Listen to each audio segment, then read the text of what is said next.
It's now December 2021, and it's been some months that I've created a video on this project. So as I continue to reflect on all that's gone on for me around this project, this is just part of the transparency of those reflections. So what's going on? My relationship with Lazaris and the Lazaris material is getting stronger. Why? I would say that there's a couple of things. Steps that I've been taking to make substantially more money than I've ever made before in service to some goals and visions that I've never been more interested in before. Both kind of converge to reduce pain. Pain and the fear of pain have been a constant companion, or I should say a continual companion, fluctuating, wildly throughout the years. But pain and the fear of pain have been a continual companion ever since my first memories. And it seems to take more and more of a response to that pain to reach above a threshold where life is worth living, meaning there's more joy, well-being, hope, interest in the future than there is pain and the fear of pain and not wanting to be in my body in that fear of that pain, anticipating, a painful future that, one of the, as a side note, one of the crises of sorts has been that while the pain and the fear of pain has been continual,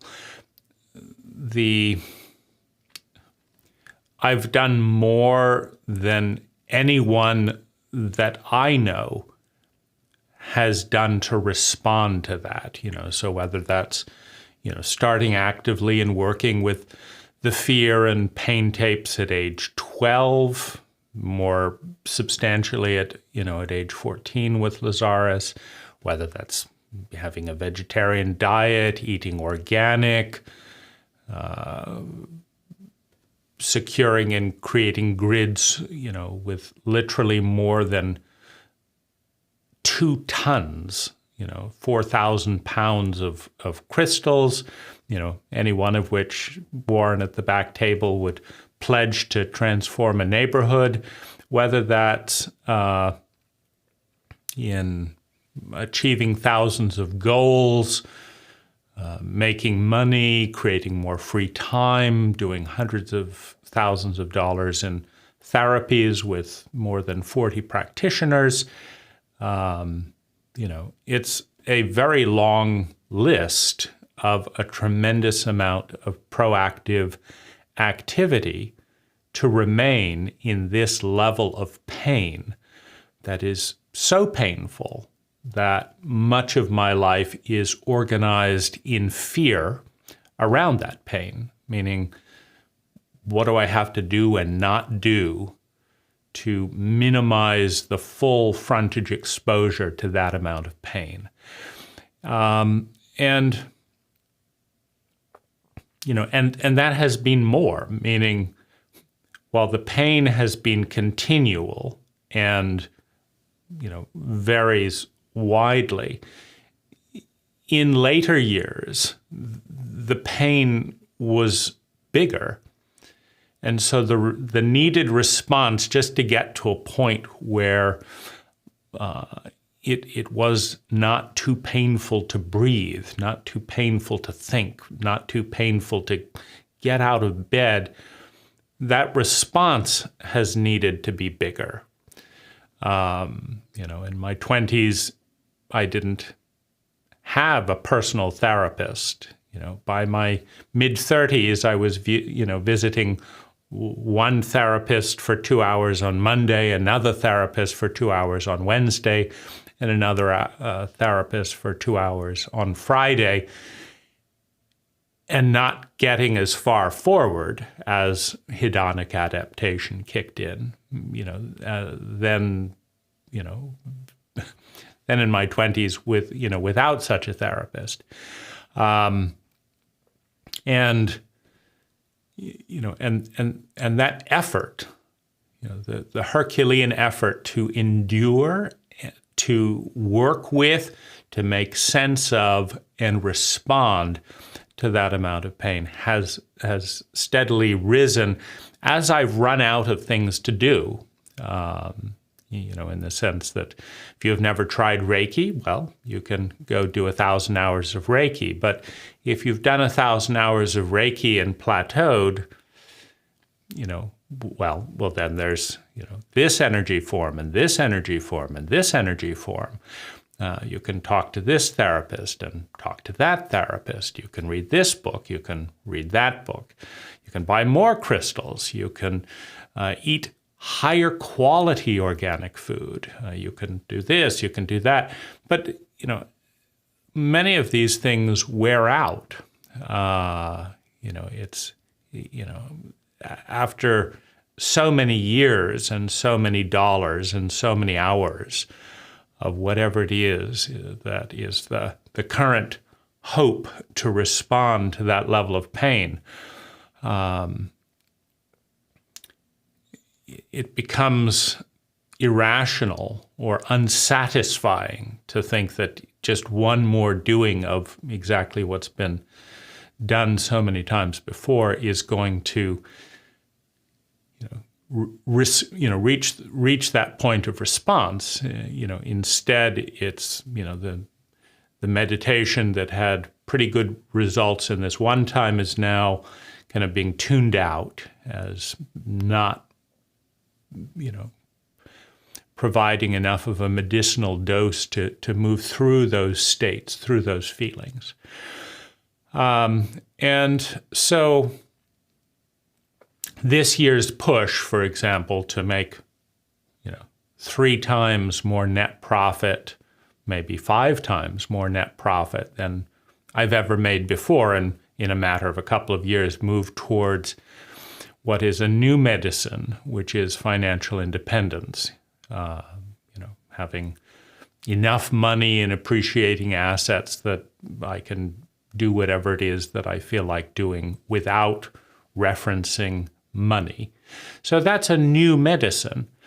And so that's bringing hope because it's never been tried before. Now, money itself in millions of dollars worth has been tried before, and spending it has been tried before. But this state of not, having to be working, and that's also been moving in that direction, meaning right now I work an average of 90 minutes a day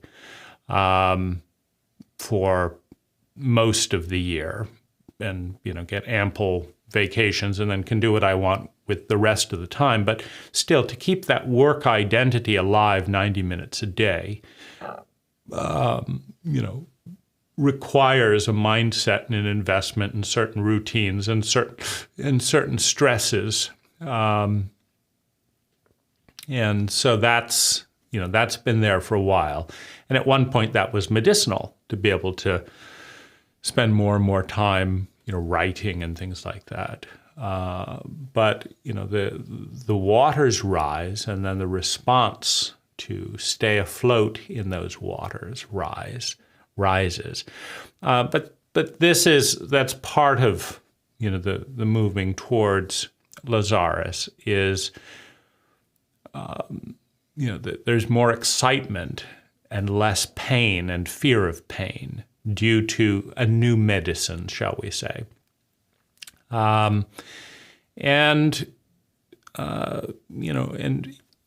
There's also the case with my marriage in terms of, having decided that I didn't want to complain about it, and that I was complaining about it, that I'm finished. And in this case, being finished was met with, a substantial response by my wife to stop doing the things that were chronically irritating and grow and learn. And so, that also is in a certain way a new medicine, to have a more responsive, responsible partner that's meeting and contributing more energy is, of course, far more satisfying than not having that and complaining about it. So, there again, some medicine. And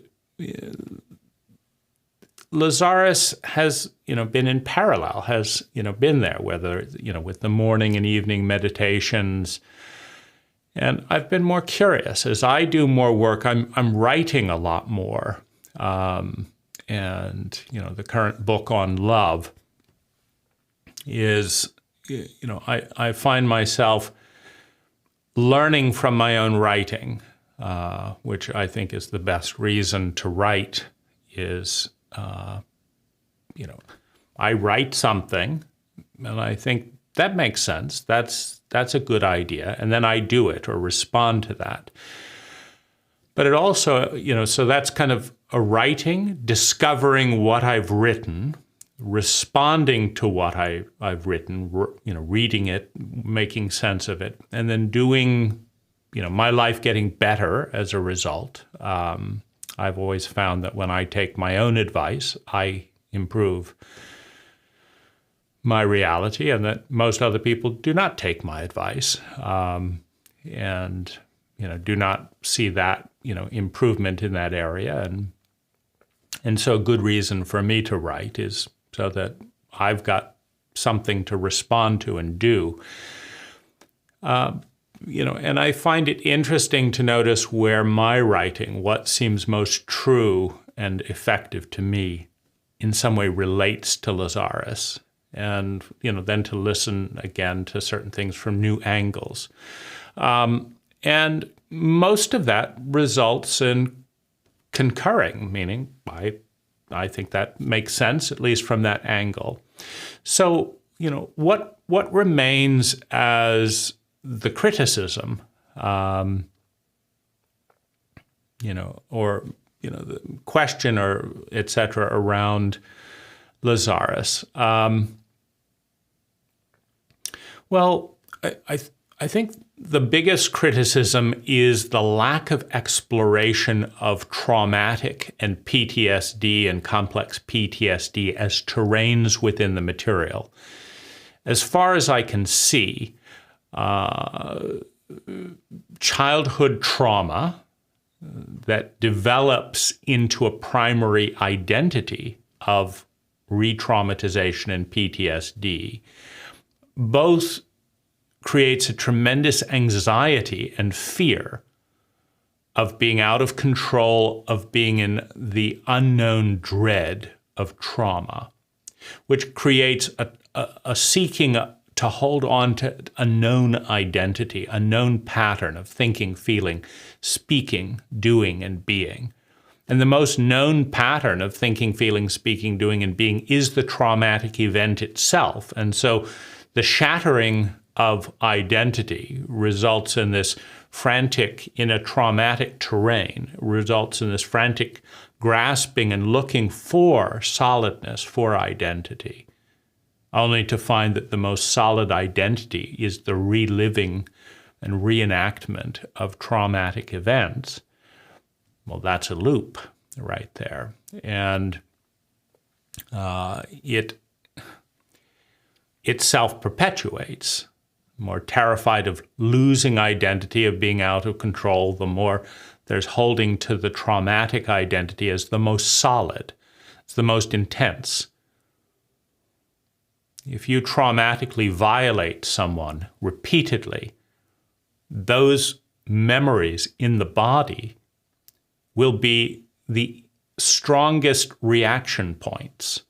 So if you want to hold on to something solid, that pain, that fear, you don't have to worry about it drifting away. Where am I? What's going on? I'm out of control. Okay, I have that memory. I've found something to hold on to that's stable. It's always there. I don't think Lazaris covers that terrain very well.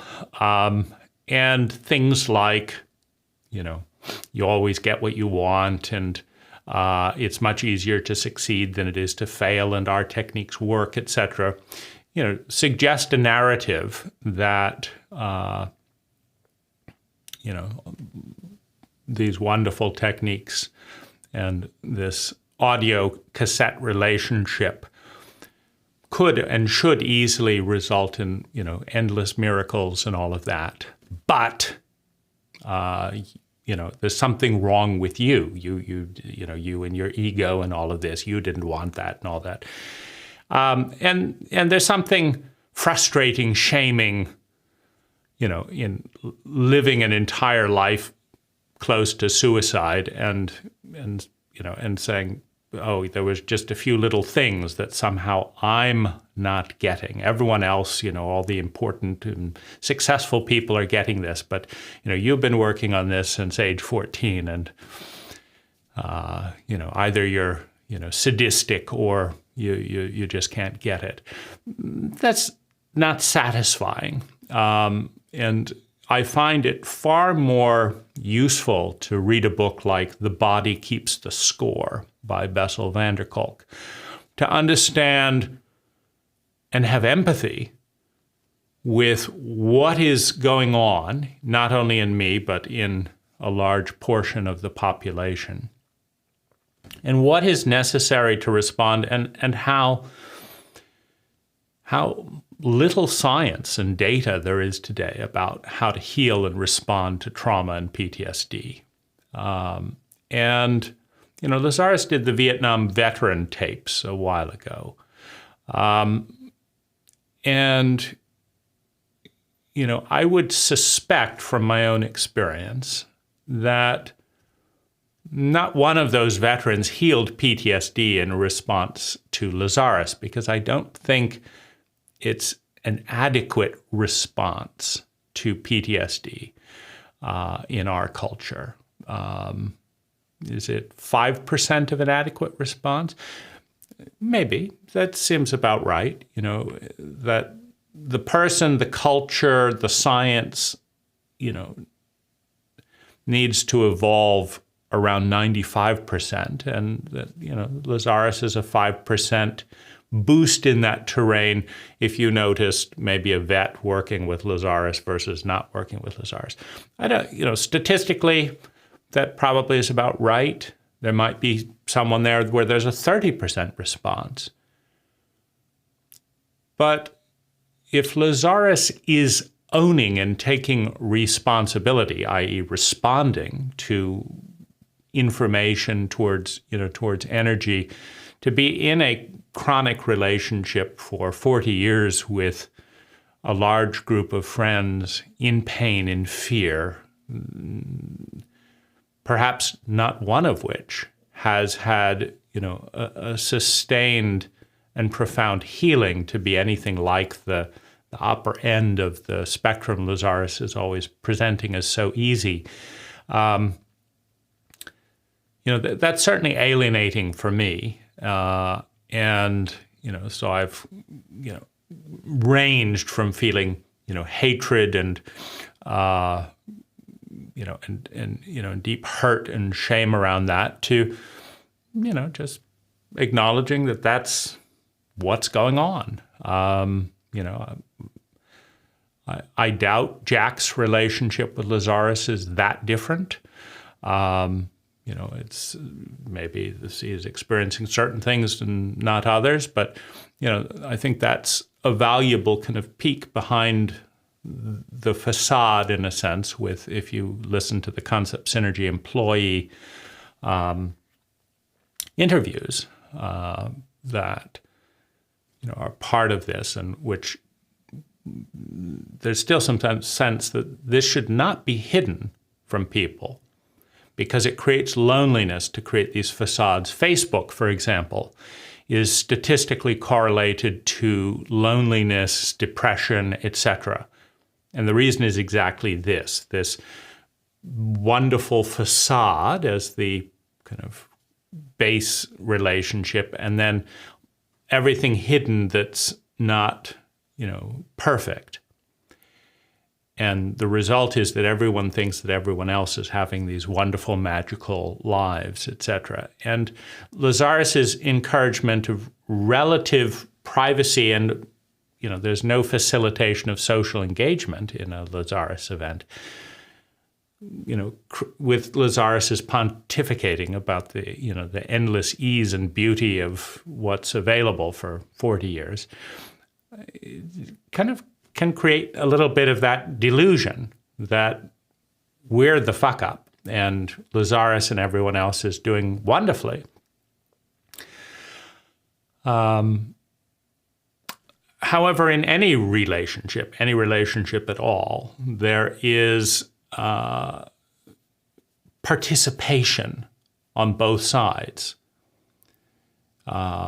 It's an unhealthy non sequitur to enter a relation, to enter therapy, for example, with your wife or partner, with the idea that they have to change or else, and that you picking them and choosing to relate to them in the way that you have has nothing to do with you.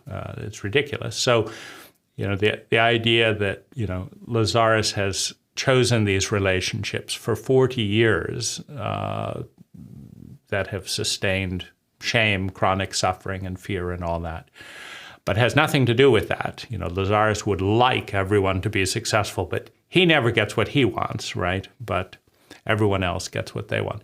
That kind of thing is just so asymmetrical. A therapist would laugh that out, and they have. And so I think it's good to have some wonder and some open-mindedness to the fact that 99.999% of everything that is not only unknown, but unknown. And so there's some, one can have these opinions and know that they will all be proved wrong at some point, as we grow. But we can't just disregard all of the obvious things in front of us, knowing that at some point we will see them very differently, which is true. So that's kind of where I am today with my relationship with Lazaris.